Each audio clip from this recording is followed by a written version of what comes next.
Namaskar viewers, I am Sanjeev Pandya welcoming you to this week's edition of the Tax Talk with AJ. The show is brought to you by Size CPS Services, a professional accounting firm, multiple locations in the state of New Jersey, and they can assist you and guide you and help you with all your tax matters. Whether it's a personal tax matters or corporate tax matters, Size CPS Services should be your only and one contact for all your tax needs. You can give them a call at 908-888-8900 or visit their website sizecpsservices.com. Over the phone, in person, or on Zoom meeting is possible. Their knowledgeable and experienced on-hand CPAs will definitely help you out with any tax matters as well as IRS tax audit. Just in case if you need help in IRS tax audit, they will definitely help you out. So remember, it's a Size CPA Services. And with that note, I'd like to welcome Mr. Ajay Kumar with over 25 years of experience, CPA, CVA, and MBA with Size CPA Services. Joins us every week in the show to guide us and to educate us, and most importantly, to inform us about all the tax-related matters.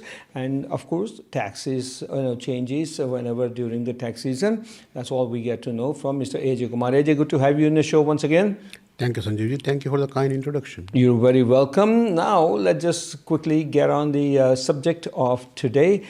It is something to do with Indian American community, because in our community, obviously, when there is a community work, there are community leaders, and there are more than you can imagine non-profit organizations. So what exactly are non-profit organizations? Mainly, all the community organizations that you see, they are non-profit organizations.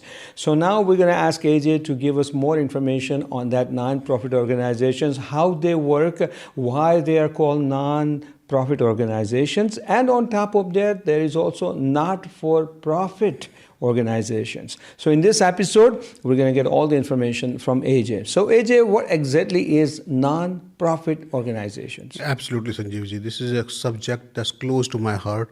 A lot of people, especially people who have been here for some time, who are successful, they spend a lot of time, a lot of resources, a lot of money on non-for-profit causes. It doesn't have to be temple, churches, mosque. It could be just a social organization. It could be just doing something good for the community. It could be a political organization. A lot of Indians are getting involved with the local political chapters, be it Republican, be it Democrat, and they have a lot of 501c4 type of organizations, a lot of political organizations where they are working not to make any money, meaning not for profit, but to give back to the community for the next generation. And that's the idea behind a non-for-profit company. Okay, so that's the explanation on non-profit and not-for-profit. Now, why do we see non-profit organizations mainly for the temples and for the organization which has the members and they do several events during the year, whether it's a Diwali festival or another festival throughout the year? They're all non-profit organizations. Is it because that way they can attract members, they can have the members? Because if it's not non-profit, then members won't come. Is that the reason? Yes, but more than the members, it's all about the money. It doesn't matter how good of an intent you have. If you're not able to collect enough money for your non-for-profit cause, this cause sooner or later is going to die. So a lot of non-profit, religious organization, social organization, Diwali organization, Indian communities, Pakistani communities, where they are trying to promote a cause or social awareness, religious awareness. They're all non-profit only because they can collect a lot of money by being non-profit.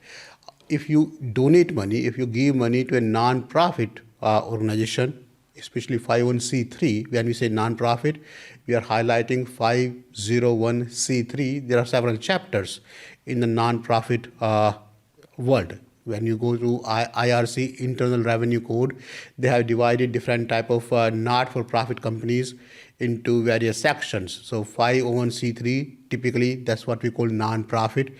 where the temples, mosque, church, social organization, social welfare, all these organizations can collect money, and people who are giving money, they get to get the tax benefit for the money they are donating. The donation, the money given to non-profit company 501c3 becomes charitable contribution and tax deductible on the gifters, on the givers tax return. So just because people who are giving money can get the tax advantage, so if you are giving $10, it's only costing you $7, because $3, $4 is the tax benefit depending on your income tax bracket that you can claim. So it's easier for the companies to collect money by being non-profit. That's why you see a lot of non-profit companies, 501c3 companies. All right. So, okay. So that is the reason why there are non-profit organizations. Now, let's just, walk step by step. What does it take for a group of individuals to start an organization and make it a non-profit organization? What's the first step to consider, and then the following steps? Absolutely. So very first step, in order to have a non-profit company, non-profit, not-for-profit, you have to have at least 3 members. You find minimum 3, more than 3 people who believe in the same cause, the goal. What's the purpose of this organization? It's not for profit. You don't intend to make money out of it. You will be investing your own money to begin with. Then you want to collect money. But what are you trying to do? Are you there to promote a political cause? That's a different chapter now, where the money donation given to the political organizations is not tax deductible under charitable contribution. It may be deductible in your business in some scenarios up to a certain extent, but it's not charity. If you are trying to create a religious organization where you'll be promoting Indian culture, Pakistani culture, whichever culture you believe in, or you have a temple or a mosque or a church, those organizations are under 501c3. In those situations, you can collect the money, and for the person who is giving the money, who is donating the money, is tax deductible for them. It's easier for you to collect the money. So the very first step, the most important step in my mind, is to define the purpose. And if you can keep it as 501c3 as opposed to C4, C6, C13, C19, there are a lot of sections to this IRC, and we'll talk about everyone. But if you can define it to be 501c3, it's going to be very easy, much easier for you to collect the money. Now, that being said, the very first step, define the purpose. Define some sort of guidelines, bylaws. How would you make the decision? What do you want to do? How would you do it? What would be the fees if there is anything for the membership? You define the bylaws of this organization. Work with an accountant, work with an attorney to register this business with the state, with the IRS, get the EIN number, do the tax registration. Once this whole non-for-profit registration is done with the state, with the IRS, with the tax and labor department, after that, you will have the EIN number, the corp code. You take this EIN number and the corp code to the exemption department. Now you want to go to IRS after getting the EIN number and file certain applications so the IRS wouldn't tax you on the earnings, on the money that you are making. Take an example. Let's say if you collected $100 in this 501c3. For the first year, you only spend $20. This remaining $80, you have a plan to spend next year. But being the non-profit, being the 501c3, you don't want to be paying taxes on this $80, the leftover money.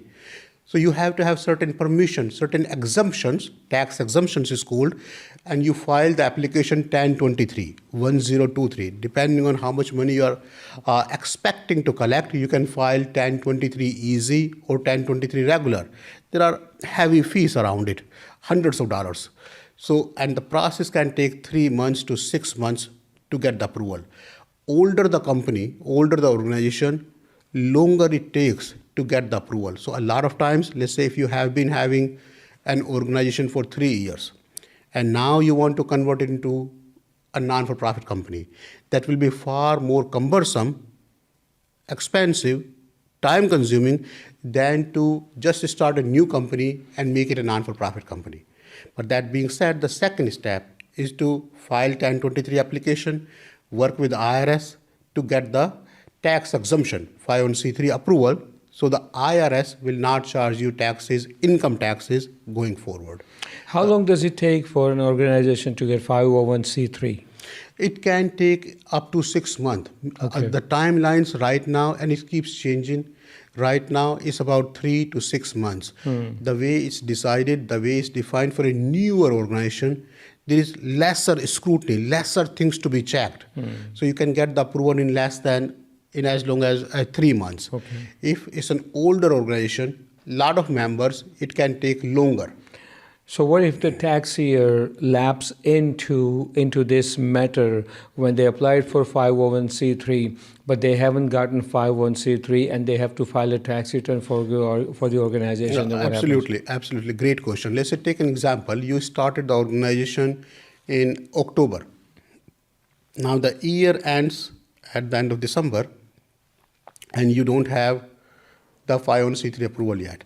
Please understand the deadline for the non-for-profit filing is May 15th. If you remember, your personal tax deadline is April 15th, so you have 1 more month after filing the personal taxes to file the non-for-profit taxes. So the idea is in those 4.5 months, even if you are starting the non-for-profit company on December 31st, you should have the approval. When you get the approval is mostly given from the date of inception, from the date of incorporation. So by May 15th, you should have the approval, even if you applied, even if you started the organization in December, you still have enough time to get the approval. But hypothetically, if you don't have the approval before May 15th, you have the option to file an extension to get 6 more months. Correct. In that case, your deadline would be November 15th. So you will have enough time to get the approval, to go back and forth with the IRS to get the approval. Okay. But there is one more step in this process, Sanjeevji. After getting this 501c3 approval with the IRS, the third step is to go back to the state. Let's say New Jersey. You take this 501c3 approval, take the organization paper and submit it to the state of New Jersey to request a sales tax exemption, where you say, going forward, whatever we buy in this organization, we should not be paying any sales tax. Let's say, for example, if your goal is to give jackets, clothing, or food, or some sort of equipment to everybody, then when you go out to the stores, Home Depot in this case, you can show this approval letter from the state that you are sales tax exempt, and then you don't have to pay the sales tax on the items that you're buying. So IRS gives you the income tax exemption, 501c3 approval. The state, sales tax is a function of the state. Perfect. The state gives you the exemption from the sales tax, and the state sales tax exemption only comes after IRS 501c3 exemption. Okay, very good. So you get sales tax exemption and you get income tax exemption once everything is put in the right places. All right. With that note, we're going to take a break. When we come back, we're going to ask AJ that what happens when there is a fund sitting in the non-profit organization. Where can they use the fund and for what purpose? That's all coming up right after this messages. Welcome back to the second half of the Tax Talk with AJ right here on ITV Gold. Remember, the show is brought to you by Science CPS Services. As I mentioned earlier, for all your tax matters, of course, Science CPS Services should be one and only choice. But besides that, if your business, small business, needs a virtual CEO, virtual CFO, or even bookkeeping services, accounting services while you're busy, handling business and looking after business, small business, kind of mom and pop operation, then Science CPS Services can help you out to monitor your business completely, from getting a receipt to managing cash transactions to pay the bills and everything. And Science CPS Services, they are very, very well known for doing such a unique job in that matter also. So remember, it's not only about the taxes, but beyond the taxes for all your business needs. So it's better to give them a call once and get all the details. 908-888-8900, and my strong suggestion would be to give them a call and set up an appointment so you get to know more about Science CPS Services, and you will know that how they can help you with your business, managing a business, while you are concentrating on bringing the business. And that's a key thing about Science CPA services. But with that note, of course, this part of the show brought to you by Suhag Jewelers. Suhag Jewelers, a beautiful showroom located right here on Oakley Road in Islin, New Jersey. For gold, silver, platinum, diamond jewelry, visit Suhag Jewelers. Your next jewelry shopping should be, must be, only at Suhag Jewelers. Courteous service, beautiful collection, and also very, very reasonable prices. So check out Suhag Jewelers. And with that note, AJ will tell us the gold price by Suhag Jewelers. Absolutely, Sanjeevji. So last night's spot rate was 33.67. Today the rate increased to 34.17. It's a huge increase, comparatively speaking, overnight increase in the spot rate. We are expecting the gold prices to continue to rise. Remember, South Asian community, Indian community is a big consumer of gold, and with Diwali coming soon, and this whole Saya, the wedding season coming soon, we are expecting the gold price to continue to increase. Very nice. So we thank Suhag Jewelers for partly sponsoring this show, the Tax Talk with AJ. So now we know the non-profit organization has been set up, all the steps been discussed. AJ really informed all the steps and everything. So non-profit organization has been set up, and you have gotten, income tax exemption from IRS, and you have gotten sales tax exemption from the state wherever you have set up non-profit organization. Now let's look into more deeper as they collect money from their members or donors or contributors and everything else. What really happens to that money? They don't have to pay income tax. They don't have to pay sales tax. Can they pay salaries? Can they use money for the renovation? Where can they use money, and what's legal point of using money, and what's not legal to use that money for? So AJ, let's find out from that. Absolutely, Sanjeevji. So let's take a couple of examples. Let's say first example is a temple. So if you have money collected, and temple is going to be 501c3 for you. It's a social religious welfare organization. So once you get this exemption, 501c3 exemption, can you hire the priest? Can you pay salary to the priest? Absolutely. So paying salary to the priest in this temple, in this 501c3 organization is 100% okay. Can you pay the rent? Because you have the temple in a building. Of course. You bought the building. Can you pay the mortgage? Of course. How about the utility bill? How about the cleaning? You want to construct another hole in this temple where you can have the food arrangement, where you want to give the free food, langar. Is this okay? 100%. So you can do the construction, expansion, pay the salaries, as long as what you're doing is in the same goal, is serving the same purpose for which you are giving the 501c3 exemption. As long as you are promoting the same purpose, as long as you are serving the same purpose, it's all fair to use the money that you have to pay the salaries, to pay the utility, property tax, mortgage, rent, anything that you need for that purpose is all fair. Now, what's not fair? That's important to know. That's equally important. Right. Let's say you have a non-for-profit organization. You are the trustee, and you are using this non-for-profit card for your own meals. That's not okay. If you are using it for your own personal use, I have a temple at home too.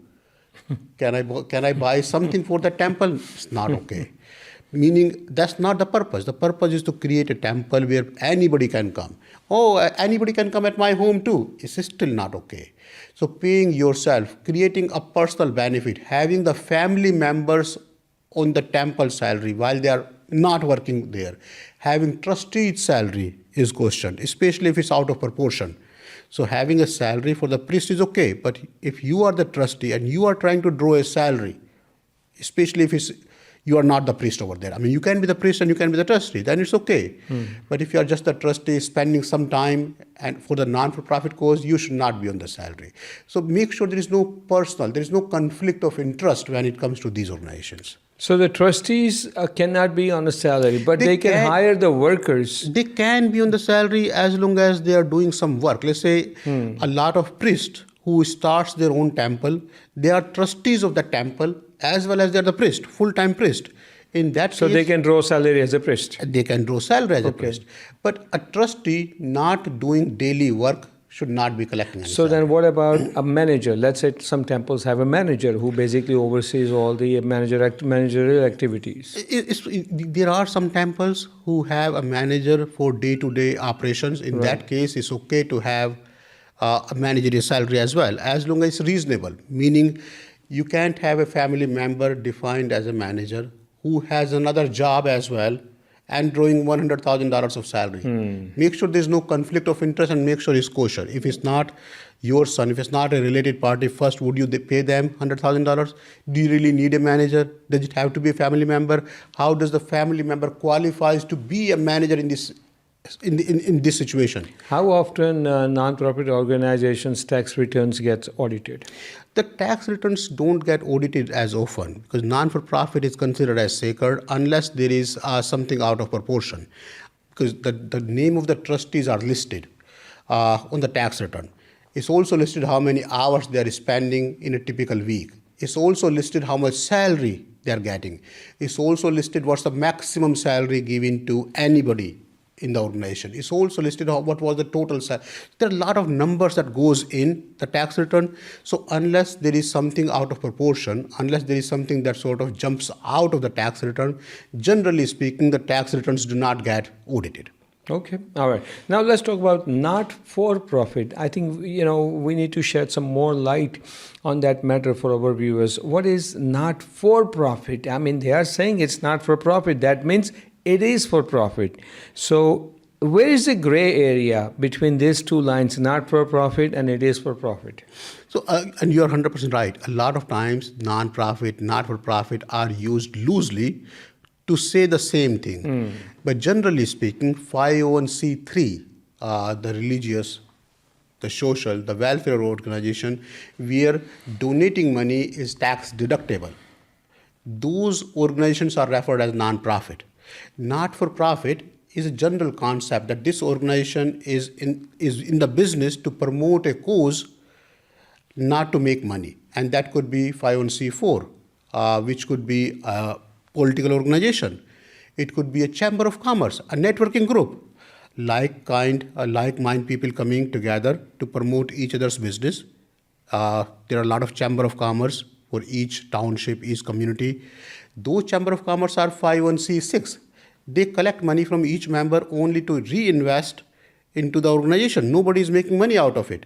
So 501c4, political organization, 501c6, a networking organization, chamber of commerce, they're all not for profit. They can all have salaries, they all have similar rules, but money given to, for example, a chamber of commerce, 501c6, is not tax deductible under charitable contribution. It may be deductible under your business expenses because you are giving money to a networking organization, hopefully to get more business. So it could be deductible on certain other areas, but it's not considered as non-profit. It's not for profit. So the concept is not for profit is a wider concept out of which non-profit is 501c3. All right. So now, in the end, if there is anything left to be cautioned when it comes to not-for-profit and not-for-profit organizations where they may not be aware of it, but they should not be doing certain activity. If there is anything, let us know in the last minute that we have in the show. Absolutely, Sanjeevji. So quickly, and my favorite example is money given to the temple is tax deductible.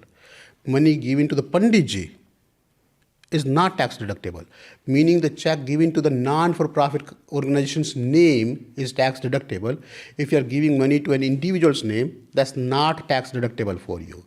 Other thing you have to remember, a lot of people donate money out of goodness of their heart. They put money in the hundi and don't take the receipt. Unless you have the receipt, there is no limit. The question we are typically asked, under how much money I don't need the receipt. There is no such number. You have to have the receipt for everything, and the receipt has to be contemporaneous in nature, meaning at the time of filing the taxes, you have to have the receipt with you. You can't really say, if the need be, I can get the receipt. That doesn't work. That does not count. The receipt has to be contemporaneous in nature. Money has to be given out to a 501c3 organization. The check has to be cashed out in the year of giving. You can't really write a check on December 31st or put a back date. You're doing the taxes on April 15th. and you say, did you donate? How much? 5,000. And I'm writing a check of December 31st on April 15th. The check has to be cashed out. Money has to be given out. So just keep it clean. As much as everybody, as much as you want to save taxes, make sure you keep it clean. There's not enough money in the world to get into trouble. Okay, very well said. And with that note, my strong suggestion would be that if you are thinking about starting non-profit or non-profit organization for a community that you belong to, I would say contact Science CPA Services, have an appointment with them, and just go over through all the details to make sure that everything is being done right to set that organization as per the IRS and as per the local state guidelines. So with that note, we come to an end of this week's episode. Ajay, thank you so very much for your time. Absolutely, Sunil. And once again, the show is brought to you by Science CPA Services, a full-fledged, complete professional accounting firm. Their on-hand, knowledgeable and experienced CPAs will help you with any tax matter or even business-related matter, and most importantly, IRS tax audit matter. Give them a call at 908-888-8900 or visit sciencecpaservices.com. I am Sanjeev Pandya, wishing you all very happy weekend ahead, and until we meet again, same place, same time, so long.